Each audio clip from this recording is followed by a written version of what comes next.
It just happens. It's amazing. All the crew, so Honomobo has their crew, and they also have subs, so every time a container went down, there's a welder going underneath, welding the container to your foundation.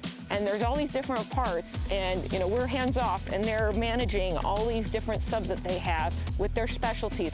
So late last night, there was someone that was sealing the roof. And it gives you a level of confidence that the home is protected. They care about the success. They want to pass it on to the customer with a satisfactory product. And it was a very satisfying feeling. I felt like fireworks. It was very cool. It was amazing to see it come together. And it feels like we're there. When the last container went down and they just nudged it in, the place, we clapped and cheered because that's how exhilarating it was. A long road to this home, which is ours. Very exhilarating.